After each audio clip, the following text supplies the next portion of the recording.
Grace and peace to you, my friends. I hope this finds you abounding in the grace of God and abiding in the love of God. And I apologize that we were not able to have class last week. I just was not feeling well for several days there, but I'm thankful that I'm feeling better, and I'm glad that we can have this class time together, and I hope that you have your refreshing beverage at hand. I've got my Bob Ross cup, and today my chemically laced, artificially sweetened beverage in here is Coke Zero, one of my favorite refreshing carbonated drinks. But whatever your situation is, I hope you're comfortable and you can follow along, and that since I talk slowly enough that you can be watching me right now on 1.5 speed or 2.0 double speed. I know some of you have worked up to that, and so that you can get through more stuff in less time, but however you're doing it, I had said that we're going to be, yes, I got my timer. I'm very proud of myself, right? Excuse me. I had said that we are finished with Luke, and we're going on, historic day, to finally look at the last of the synoptic gospels, which I actually believe was the first one written, so we're not doing this in the ideal order. I'll talk about that in a minute. But actually moving on to the Gospel of Mark. However, just as I did with Matthew, I hope you'll bear with me. You're going to see this one more time. Just as I did with Matthew, I want to do something here where I tell you a little bit about my sources that I used. And the reason that I want to do this again, now when I did it before, we actually had everyone here in class, and I didn't get much feedback. I couldn't tell if there was much interest in it.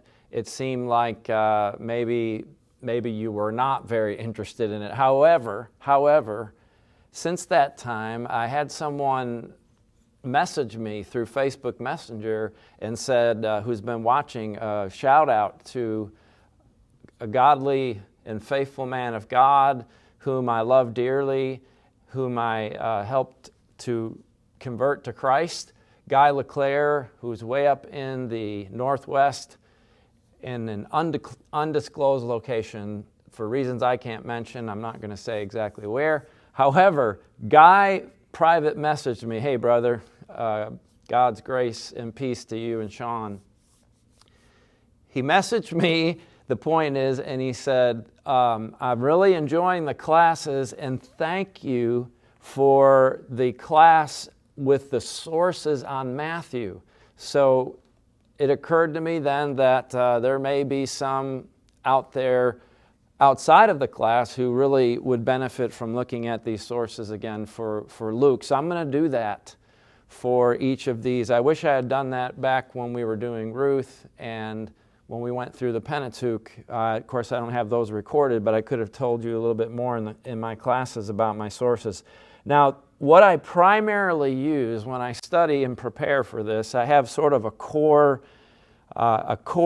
group of sources that I go to first, and I begin to shape the major points that I want to put together and start filling things in with other sources. But I keep mentioning to you this very good book by Mark Strauss, 4 Portraits, 1 Jesus. And I really love this one that's used as a textbook in some seminaries by Powell. The Fortress Introduction to the Gospels, excellent work. And I also really enjoy this one, though it's a little bit more scholarly, so it might not be for everyone here, but I highly recommend it. The Theological Interpretation of the New Testament, it's edited by Van Hooser, and there are different authors who write for each, excuse me, I want to do this so we can see a little bit better here. There are different authors who write for each book of the New Testament, and I really enjoy when I get to pour through the chapters in that book. So I also I really benefited a great deal from, see, the gyms were closed. So I'm kind of a gym rat, as many of you know, and my gym was closed. What I can't even think of the name of it. Something Fitness. Wow, Planet Fitness. Had a little mental hiccup there, and so I was doing a lot of walking, and I was trying to put miles on miles and miles. Sometimes I do 8 miles or so walking, and so I did a lot of listening for class of lectures on Luke, and I really enjoyed and benefited from the series on YouTube.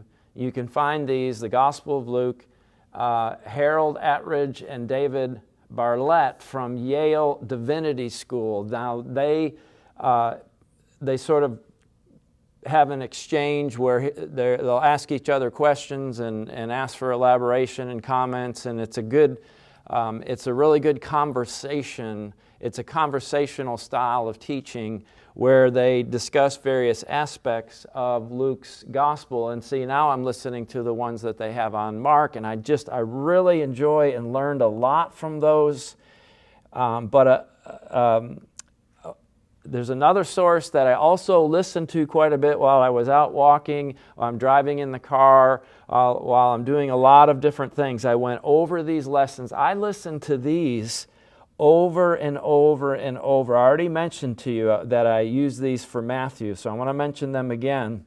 The series from the Great Courses, you can go to their website and buy the audio versions of these, and then you can have access to them to listen to them through their app or through the website or whatever the case might be. But Luke Timothy Johnson, New Testament scholar who I just really enjoy him. However, qualification, we would not agree with his view of inspiration, and there are several things where we would have strong disagreement with him, but that doesn't mean we can't really benefit from these scholars, these authors, these writers, these lecturers. And the Great Courses series on Jesus and the Gospels is by Luke Timothy Johnson. And so I have really benefited from those. I ran those lessons before you in the Matthew class, showed he does quite a few introductory lessons, but then he does several on Matthew, several on, I think 4 on each of the Gospels, and then he does even some of the non-canonical Gospels. And so check those out if you have an interest to go that far. Now this Dale Martin guy from Yale University, I have even more disagreements with him. I liked his stuff on Matthew, didn't like his stuff as much though on Luke, but I'm just mentioning him again because you may, when you're searching for Yale courses, come across that. And if you're only going to listen to one or the other, I'd rather you check out Attridge and Bartlett, their exchange from Yale Divinity School. But notice the textbook for that class, Introduction to the New Testament History and Literature. Remember, they're just approaching it from the viewpoint of it being literature, not necessarily being inspired of God, being the Word of God. And notice the assigned text is Bart Ehrman's The New Testament, a historical introduction to the early Christian writings. And of course, Ehrman is infamous for his criticism of the New Testament writers and of the Gospels, and tries to destroy the credibility of the Gospels, and has debated Christian scholars to try to say that we cannot trust the records of Matthew, Mark, Luke, and John and what they tell us about the resurrection. So it's interesting that here you've got students who are going to go learn about the Bible, and they're going to take this course at Yale, and the text they're going to be using is from a writer who has given himself to destroying faith in the reliability of the Scriptures and accepting them as the Word of God. All right, let's move on here. But the one source that you're going to see the most for the book of Luke would be the go-to guy, let me say it that way, is going to be Darrell Bock. Darrell Bock. And notice here, there are some videos if you search for Bock on YouTube, and then you can search for his stuff specifically on Luke. because he does have some other material just on the New Testament in general and on the Gospels in general, but he's the research professor, as you see, of New Testament studies at Dallas Theological Seminary. There was a time when I was really considering taking some classes through the Dallas Theological Seminary, but I absolutely love this short interview he had, and the guy who's interviewing him here is Strauss, who wrote 4 Portraits, One Jesus, that book that if you're only going to get one book for this class, I would say that one. But so he's interviewing Bach, and then Bach has a summary of some of the themes in Luke in another video. So again, I'm just going to encourage you to search for his material, but he has a 2-volume work, and I meant to bring it and show it to you because I've got these sitting on my desk in my office at home, and they are massive. You need a wheelbarrow or a dolly or something to carry these around. They're absolutely massive. I'll try to remember and bring them next time because it's just impressive to look at these 2 monumental works that he wrote. It's a 2-volume work that he wrote for Baker. It's for the Baker Exegetical Commentary series on the New Testament. And so there, in fact, here you see, here you see, it's a 2-volume work. And if you really want to go verse by verse and look in detail at the entire Gospel of Luke on a scholarly level and look through it exhaustively, then that is the work from Bach that I think you'd really want to go to. Now, Bach has a series of audio lectures, 23 lessons on major theological themes. But notice he has one on the theology of Luke and Acts. So you can check that he did for Zondervan, a series of audio lessons. But Bach has written numerous books on Luke and Luke Acts, and he's got one in the series, the NIV Application Commentary series is really good. And in fact, the way that one breaks down the text and looks at the application of it for today, and it extremely useful, let me just say that, in the way that it takes a little bit different approach than other commentaries by giving you sort of the background of the text and then an examination of the text and then a separate section on the application of the text. So you might consider that work that he does. I think that's a Zondervan series, I believe. But then I love this series too, and I have most of these that they've published now that are edited by Kirstenberger. He's the general editor of this series, A Theology of Luke Acts. I just wish everyone could look at these great resources. It's so good. But see, Bach wrote the one for Luke Acts in that particular series because Bach's the go-to guy. Now I think, I mentioned that one earlier, didn't I, already? The series edited by Van Hooser. I guess I didn't realize when I put this in that I had already mentioned that. But I also used and benefited from this critical introduction to the New Testament by Holliday. And again, we would not agree with him. He would say things, for example, that, well, Mark was just in error on this point, or, like Powell, the one I mentioned earlier, the Fortress introduction. Some of those writers will say things like, well, we know Paul's theology was at odds with Peter's view of this issue. So they don't have a problem saying that there are contradictions between Bible writers and errors in the text and all of that, because they're approaching the text, they're giving like literary analysis and theological analysis, and they're not necessarily holding the same view of scriptures that we do. And Holliday is like that.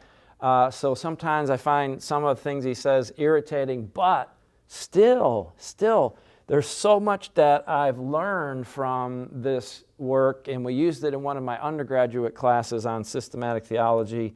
And so I've been pulling it out and going back to it. And some of the old standbys, the Morris commentary. Morris is well known for his work on Luke. That is in the Tyndale series. It's kind of a classic series, an older series. And then Also, I have this work by Garland, and I do like Garland. I like his stuff from the Zondervan exegetical commentary. So this one, again, this one is broken down differently, kind of like the NIV application series, and in a way that I found very useful and very helpful. I'm not going to go try to explain all that and go into details like I tried to do earlier and just failed, just stumbled all over that. I apologize trying to explain some of this. Notice the New International Commentary series on the New Testament. The volume for the Gospel of Luke is written by Joel B. Green. And Green is, I think, he's a Lucan commentator that is really well loved and appreciated, and that you'll find that I would think a lot of preachers are familiar with that series and like Green's approach and really like Green's scholarship and his analysis of Luke. If you're just going to have a couple books that will take you through introductions to all the New Testament books, again, you couldn't go wrong with Carson and Moo's Introduction to the New Testament.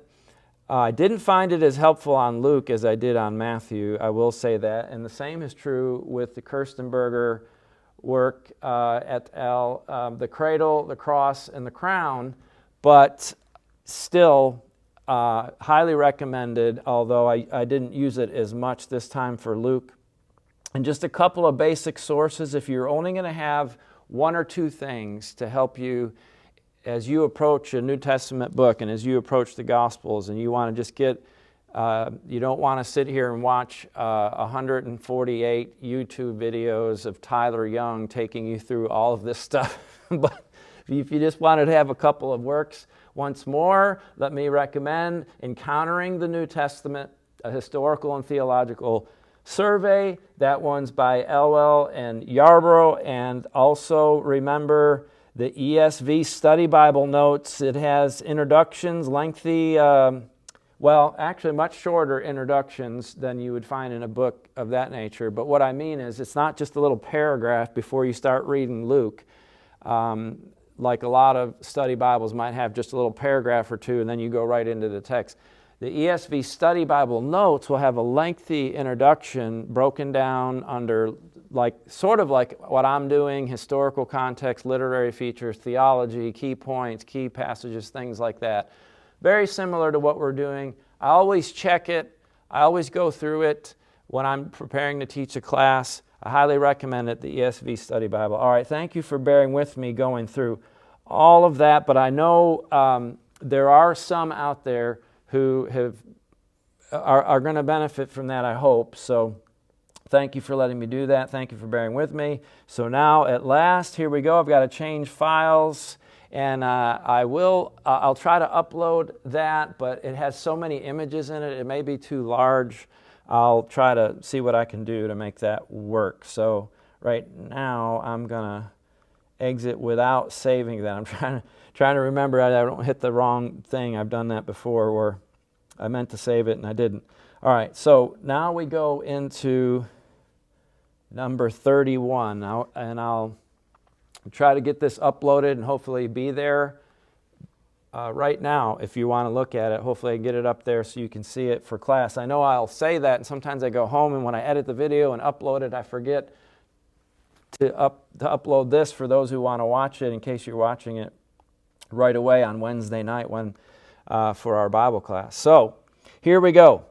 I'm going to leave the lights off for a while because I got some more images that I want to look at with you. But you know I've been using these images for as sort of the anchor image for each of the pages or each of the boards as we go through Matthew, Mark, Luke, and John. And we've pointed out in church history that for each of these Gospels, there is a figure or an animal associated with each one, or not necessarily an animal because you have the man, you have the person, but an element of the heavenly vision of the glory of God that Ezekiel had in Ezekiel 1, where he saw these 4 living creatures. And then in Revelation chapter 4, in the throne scene where John sees the Lord God on the throne,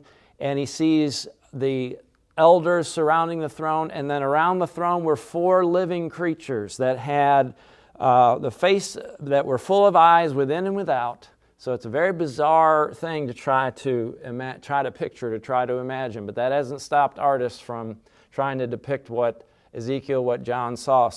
So in the apocalypse of John and the apocalyptic literature there in that text, he's drawing from the imagery of Ezekiel, I think, or the Lord, the Holy Spirit, revealing it to him in the similar terms. And the 4 elements, or the 4 living creatures, one has the face of a man, one has the face of a lion, one of an ox, and one of an eagle. And so the Bible doesn't do this. I know you've heard me go through this before, but for those maybe who are just jumping in right here to go through Mark, we've been doing this right from the very beginning when we started our introduction to the introduction of the different books. They've associated in church history. This is not scriptural. It's not something done in the Bible, but I think it helps us to understand why and to take note of the fact that they've associated one of these creatures with each of the writers of the gospel. And so often in cathedrals or in beautiful churches and basilica, you'll see these stained glass or images portraying the 4 evangelists, as they're called. And you'll see, as you can here, you'll see, I just want to make sure I had it where I could do this, yep. And you'll see, as I've been using Matthew, the man, Mark is associated with the lion, Luke is associated with the ox, or the bull, the ox, and then John with the eagle. Okay, so we've looked at Matthew and we've looked at Luke, and at last we move on now to Mark.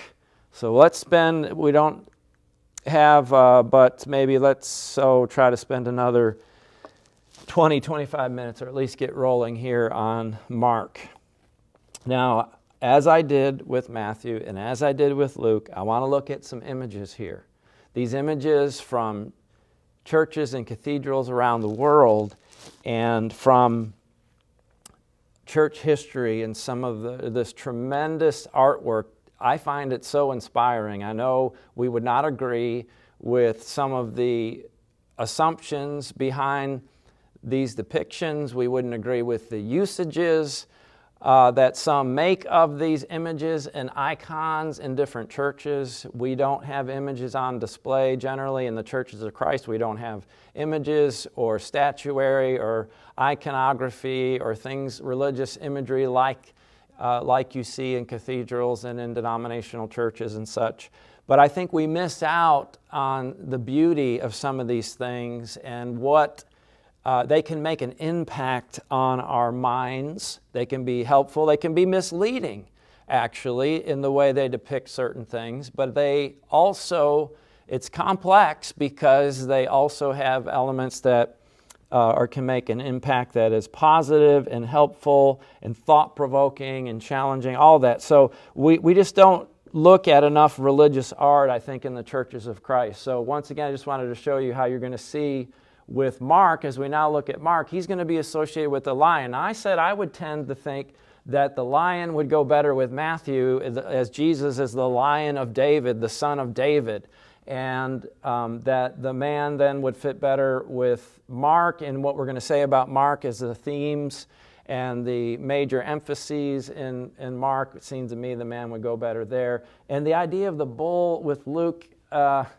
that Jesus as the sacrifice for sins, that doesn't seem to fit ideally either, but I love the association of John with the soaring eagle, and I've talked about that before, and we'll explain more why when we get to John. So when you see different artwork with the 4 evangelists, you know why now that you see the man, but the man is always depicted sort of as a miniature man with wings, as though angels had wings and as though the man was intended to be an angel. So there's a lot of assumptions going on in this, that he was somehow miniature and that he was an angel, and that angel have wings. But I love this one, with those 4 images I put out, and I don't recall the artist right now. I would love to be able to tell you that. I should really memorize that or keep it as a note here in my iPad, in my notes. But I love this image of Mark looking at the text. Now, Mark wouldn't have had a book like we think of. He would have, in all likelihood, been writing on a scroll.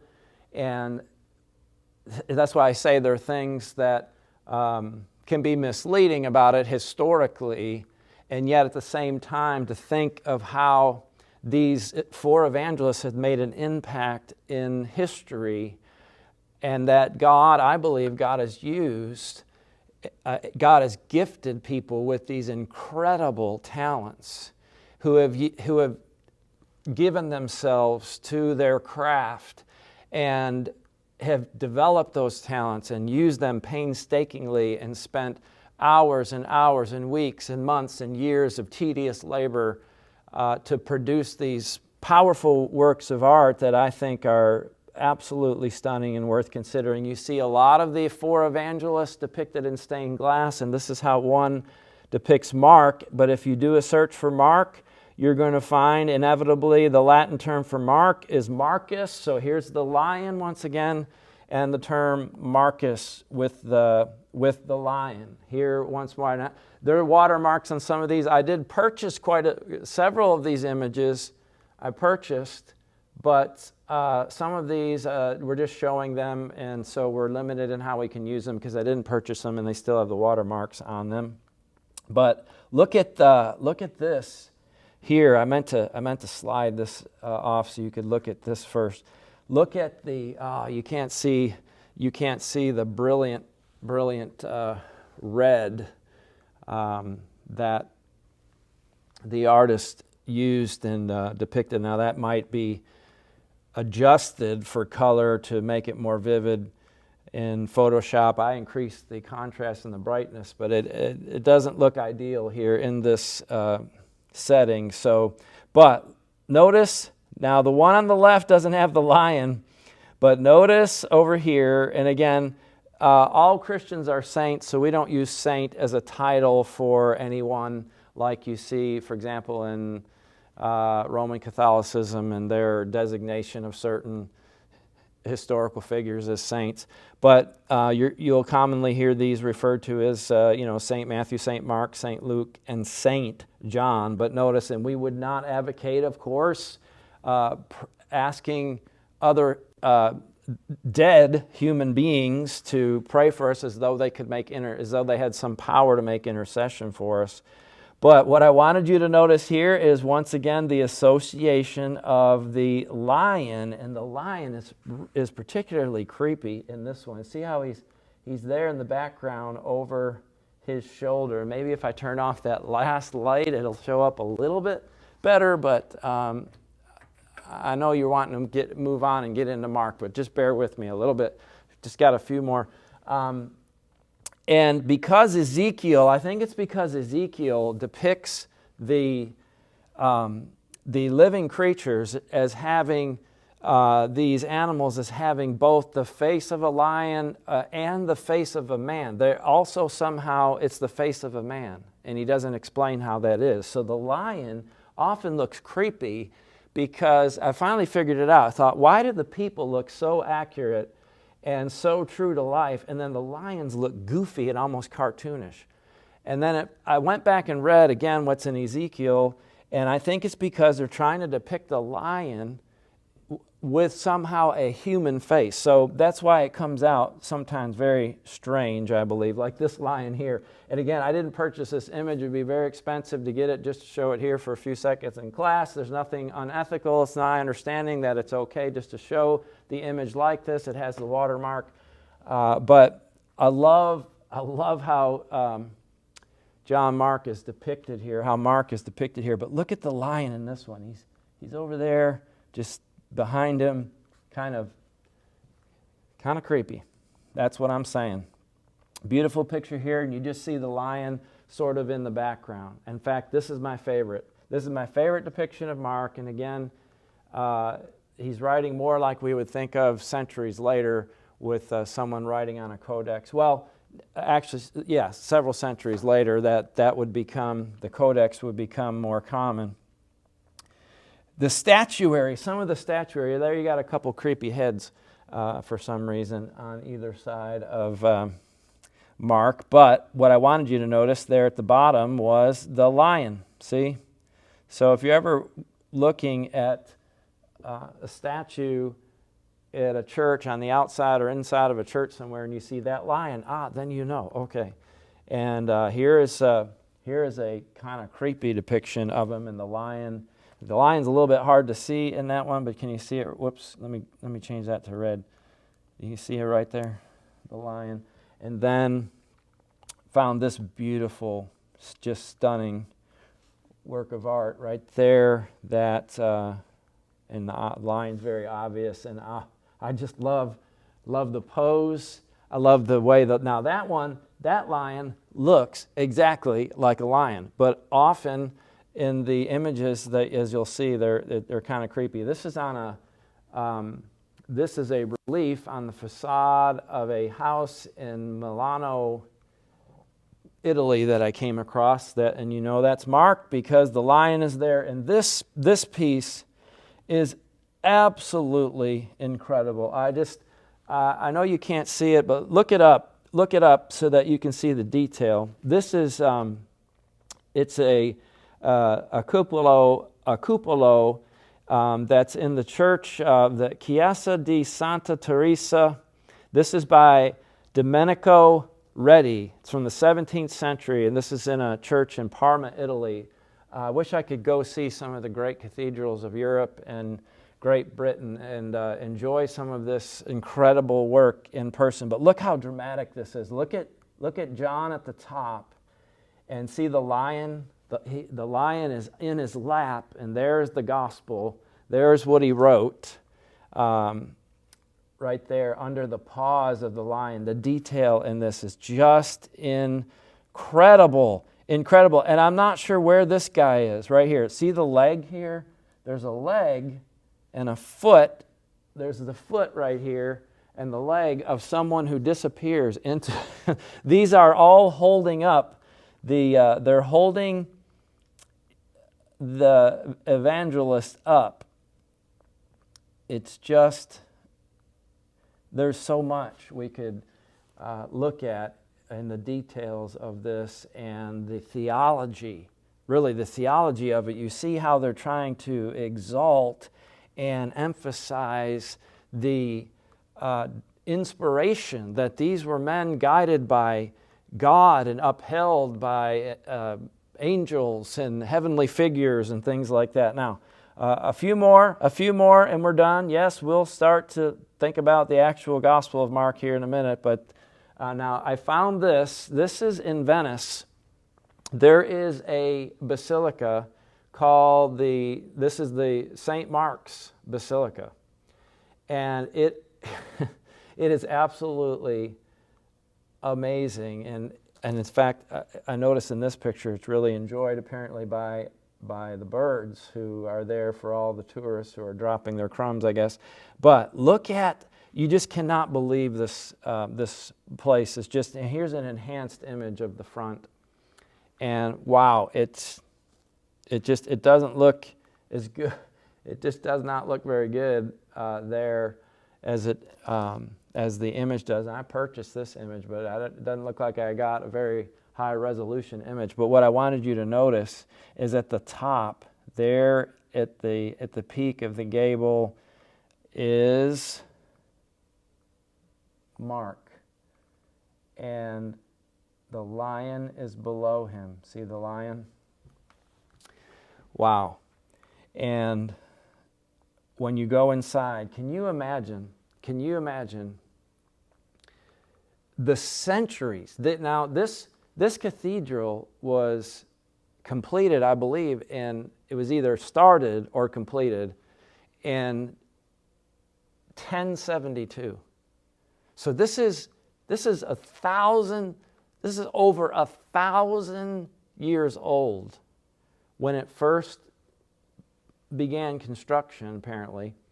But all of the frescoes, all of the statuary, all of the architecture, and all the architectural elements that compose all the interior and exterior were centuries.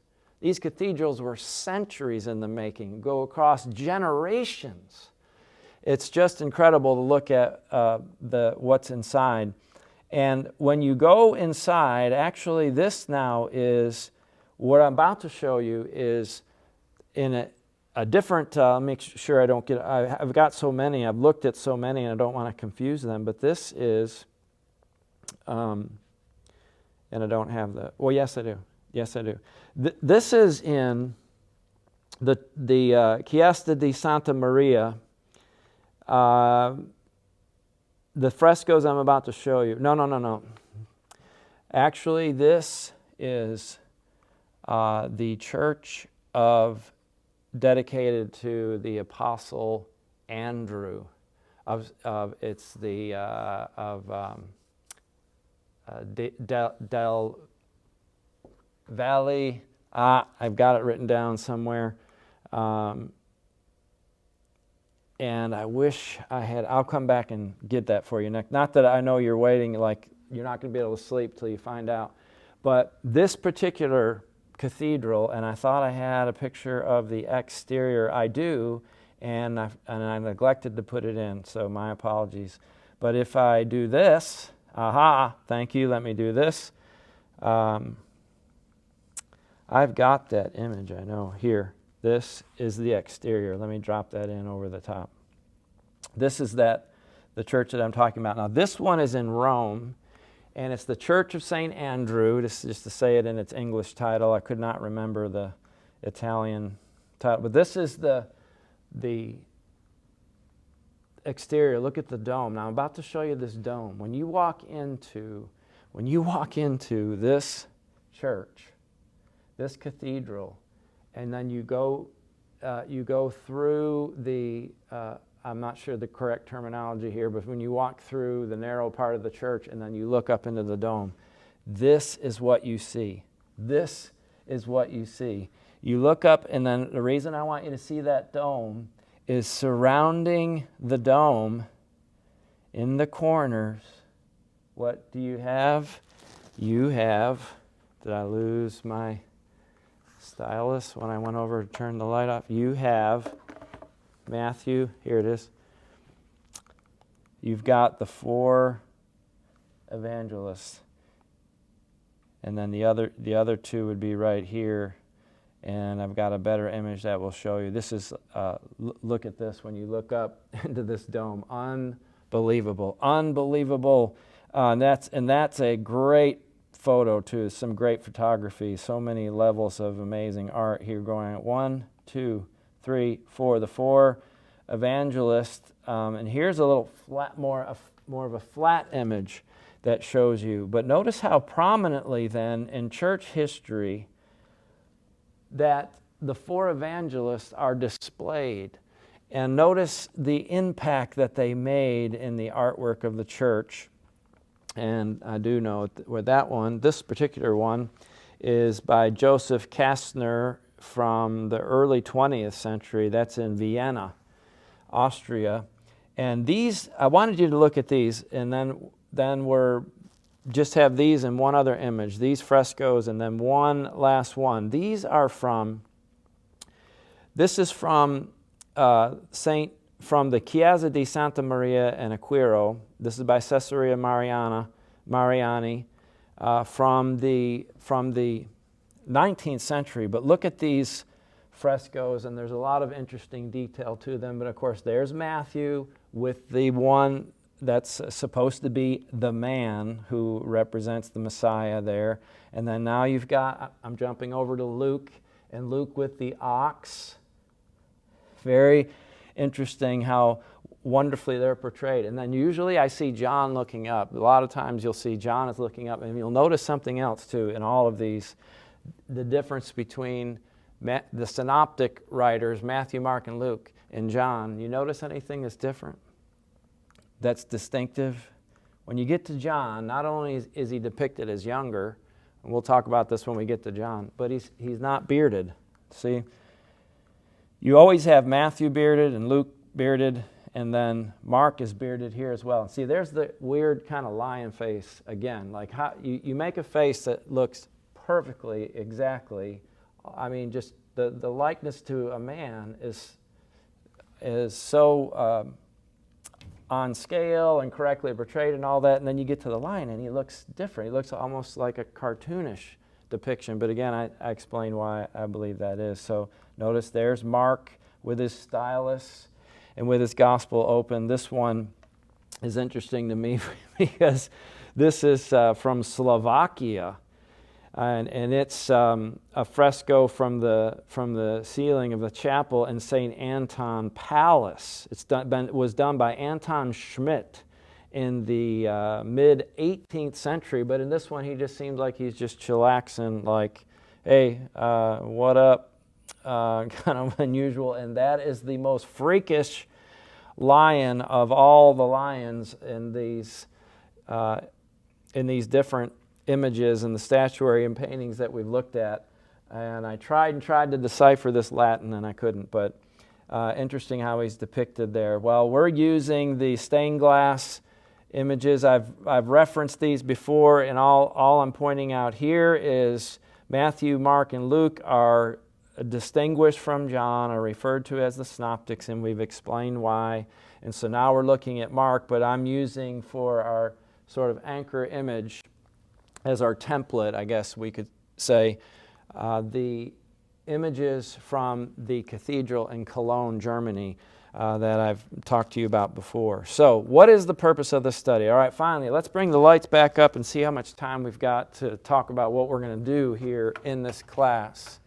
But if you feel like, well, hey, we weren't really studying the Bible, what is Tyler doing? Is this show and tell? Is this art class? Is it art appreciation? Well, I think it's worth spending time together to look at, as I mentioned already, how God has blessed through history people who have been inspired by the great truths of Christianity, and who have depicted these writers of the Gospels that shows the impact of this literature, of these 4 books of Scripture that they have had on the hearts and souls of men, and then the way that has been expressed is edifying to me.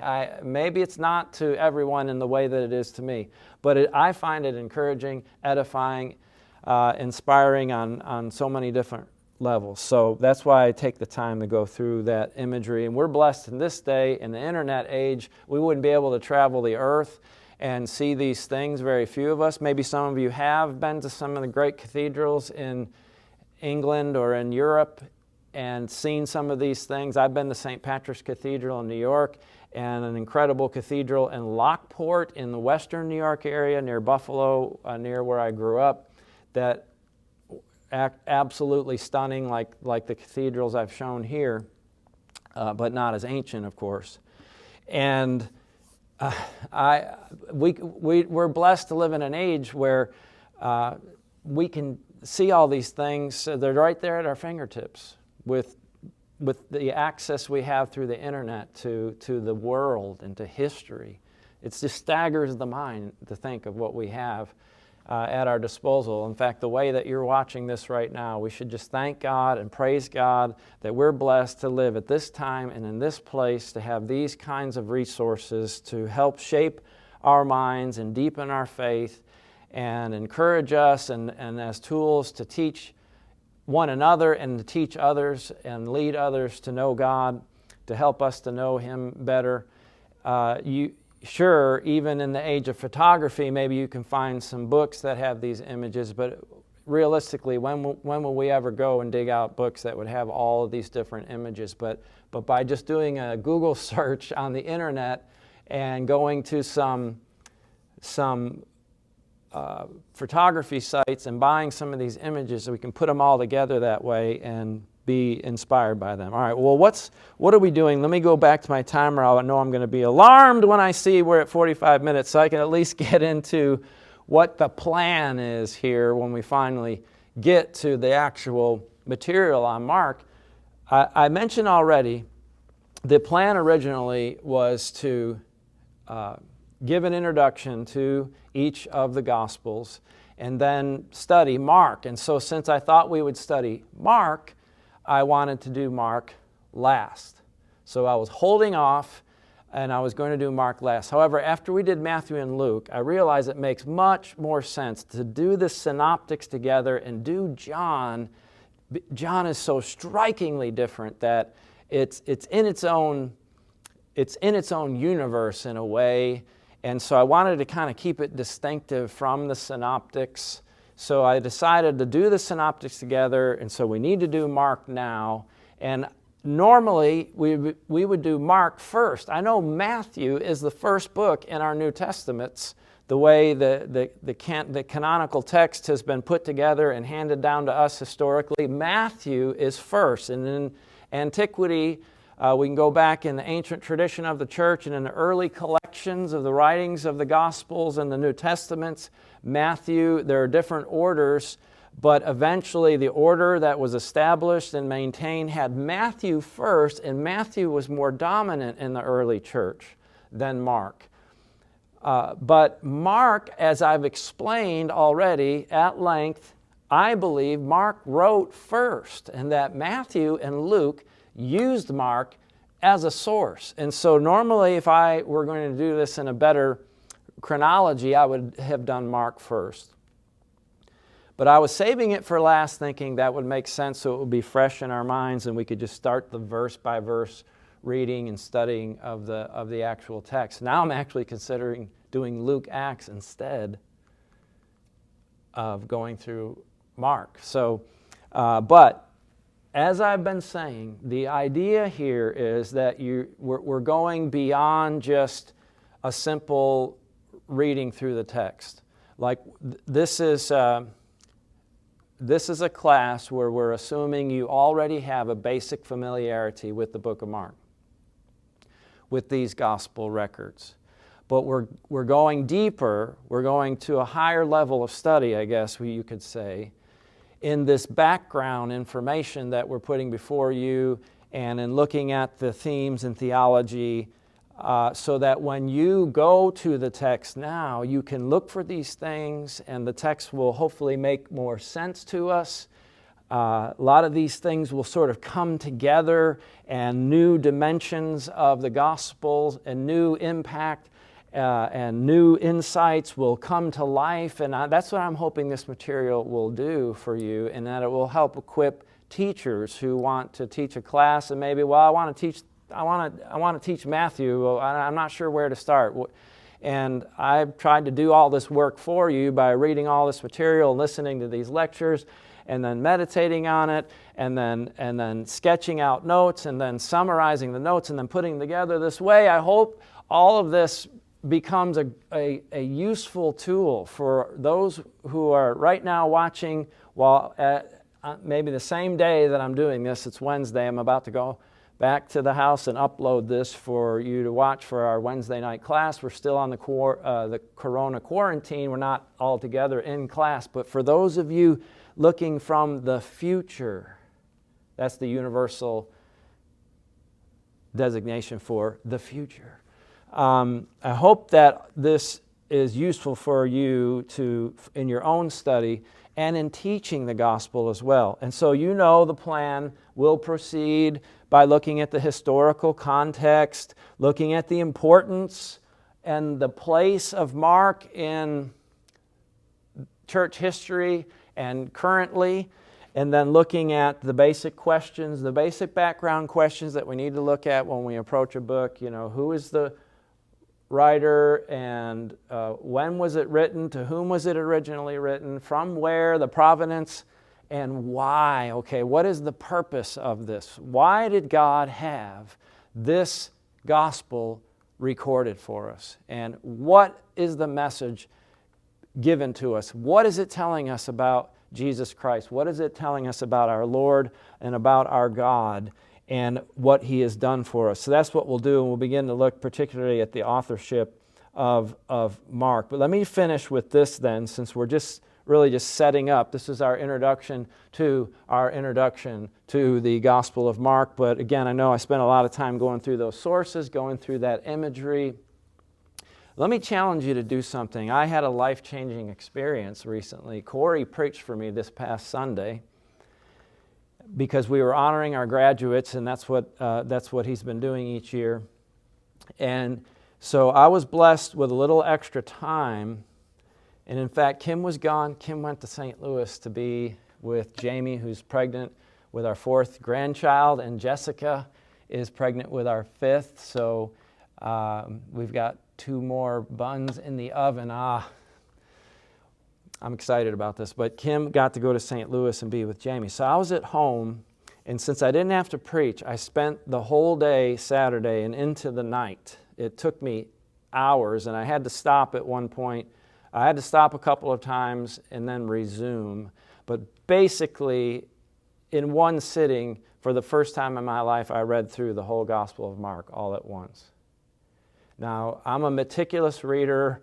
I'm very methodical, and I'm slow, and I go back and I reread, and I'm checking things and comparing with Matthew and Mark, but I still was reading through the text, and it made a profound impact on me. I fell on my knees after I finished. I think it was about 2 o'clock in the morning when I finally finished. And I did this once with the Gospel of John, but I'm ashamed to say I have not done this very often where I read through. I've done it with some of the epistles, but where I just read through in one sitting, one book of the Bible, like one of the Gospels. And I did it with John. I'll talk to you about that when we get to the Gospel of John. And I have not done it with Matthew. I have not done it with Luke and Acts. And it would take me quite a while to have to really be disciplined and push myself to read quickly at a more, I guess, average pace to get through Luke and Acts in a day. You may not have the luxury to set aside that much time to read through it all at once, but I want to challenge you. Maybe some of you can. Maybe there are a few of you out there that would have the opportunity to do that. Let me challenge you to try to do that. And I want you to know that even if you've studied Mark before and you feel like you're quite familiar with the text, if you've never read through it, though, all in one sitting or in one day, read right through it on one occasion, if you do it, you will see things that you never saw before, and the overall impact upon you, that the way that God will speak to you through that experience of seeing the story unfold all at once, the way Mark tells it. And my next challenge would be to read through it out loud. And that would give a whole nother dimension to the experience and understanding how other people heard the message. And it would be challenging to listen to the whole gospel being read out loud, and there are many resources where you can listen through, that you can find online even, to listen through the text of the books of the Bible. But let me challenge you to do that. Let me encourage you to think about doing that. If you cannot do that, at least try to be reading through the Gospel of Mark as we have these classes coming up. I think I took 10 classes to go through Matthew, and was it 19 to go through, or 15? I can't remember now, to go through Luke. It will not take us as many to go through Mark, I feel quite certain. But thank you for joining me for class. May God bless you and keep you, and I look forward then to when we jump in next time.